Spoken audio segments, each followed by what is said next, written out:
They stole Ikenga's mask. But Ikenga is not a god you mess with.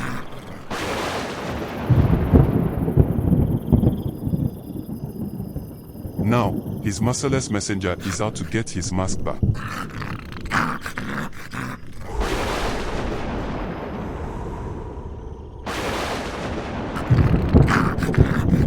And he is delivering bloody justice along the way.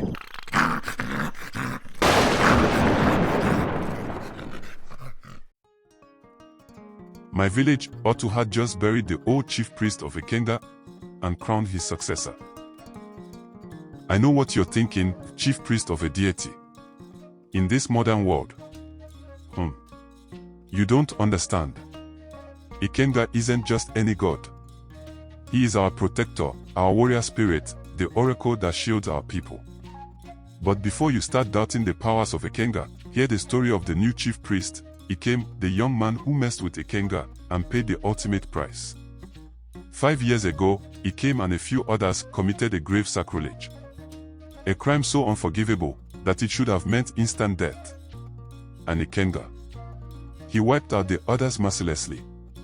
But he spared Ikem on one condition, that he would serve him. I know you are still lost. Don't worry, I will take you back.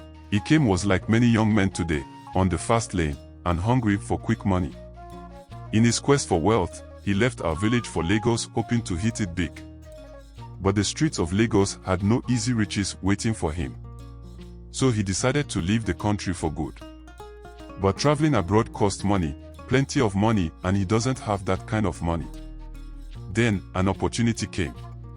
A middleman told him about expatriates, white men who buy old African masks. And what did they want exactly? They want ancient African masks, powerful ones from old African villages. At first, Ikem hesitated. Remember, he is a son of the soil. He knew the legends, the warnings, the stories of blood and vengeance told about Ikenga. But then, the middleman mentioned the price. My client will pay $25,000 for original mask. $25,000. More than enough to take him far away, far from the reach of Ikenga. To seal the deal, the middleman handed him $5,000 upfront. A warning came with it: deliver the real mask or return the money. Ikem didn't think twice. He accepted the deal. But he cannot access the shrine by himself. He needs an insider, someone close to the shrine. Enter Chude, the only son of the aged chief priest, a young man raised to serve the gods but longing to be free. It wasn't hard to convince him. A promise of freedom, a ticket to the good life abroad, and as final motivation, a $1,000 advance. And just like that, the deal was sealed.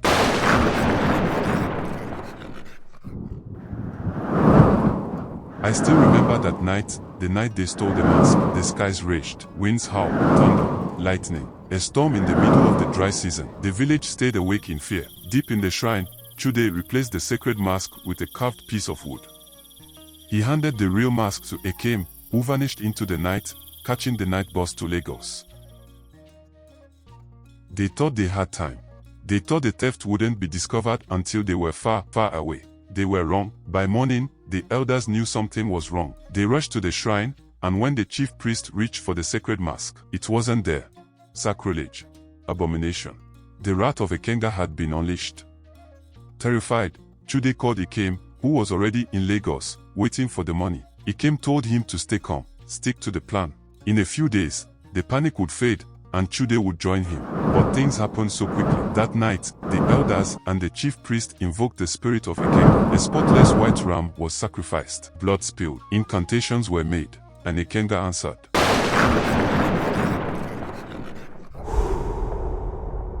That same night, something awoke in the forest. A beast, red-eyed, hungry, furious. The messenger of Ikenga had been unleashed. Chude, now overcome with fear, tried to flee the village under the cover of darkness. But along the lonely path, he met the messenger.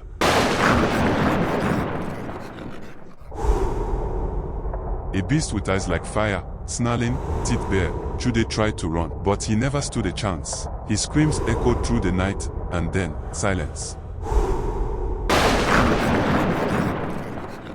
By morning, his remains were found. The chief priest looked down at his son's body, then at the scattered dollar bills. No tears, no mourning, just one sentence. The gods forbid that I call a son who desecrates the shrine of our forefathers. He ordered that Chude's remain, his bag, the dollar bills, and his phone all thrown into the evil forest. The message was clear: Ikenga does not forgive. In Lagos, Ikem sat in his hotel room, waiting for his money. Then, he saw it. Outside his window, a dog. No, not a dog. The messenger. It just stood there, staring up at Ikem's window. Ikem observed nervously. Ikenga's sacred dog, in Lagos. How? Impossible. He looked again. It was still there. Ikem quickly closed the curtain and nervously called Chude, but no response. Moments later, a knock at the door. His visitor, the middleman, had arrived with his money for the exchange. Relieved, Ikem opened the door and froze. The middleman lay on the floor in the passage, throat ripped open, blood, a suitcase, scattered dollar bills soaked in red, and sitting calmly beside the body, the messenger. Ikem trembled, urinating on his trouser pants. The messenger sat on the passage and stared coldly at him. He understood now. He had to return the mask himself. Shaking, he picked up the bag and stepped past the body, past the bloodied money. He walked out of the room, and the messenger followed.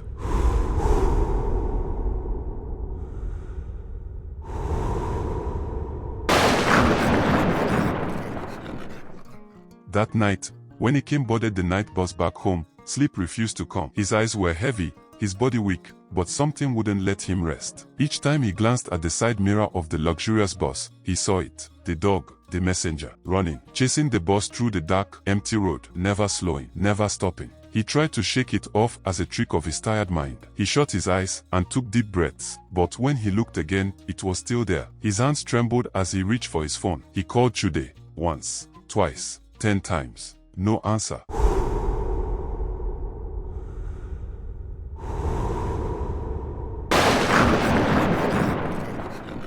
By the time the sun rose, the journey had ended. Ikem stepped off the bus, but Otu was not the same village he had left. The air was heavy, the people's faces were dark with sorrow.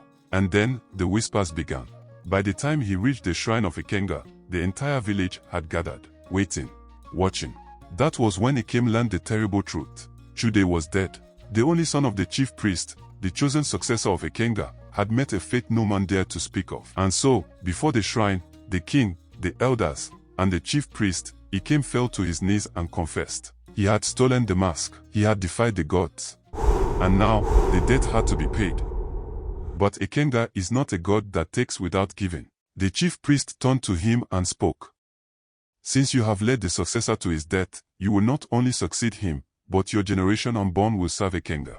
Every first son from your lineage will be the chief priest of Ikenga. The words fell upon Ikem like a great weight. He had no choice. He accepted his fate. That was how Ikem sold his freedom. The old chief priest passed, and today, Ikem, just 30 years old and full of life, has taken up the mantle as the new chief priest of Ikenga. Now you know the story. Believe what you wish, but whether you accept it or not, whether this is the 21st century or not, a similar fate awaits whoever dares to defy the gods of Africa.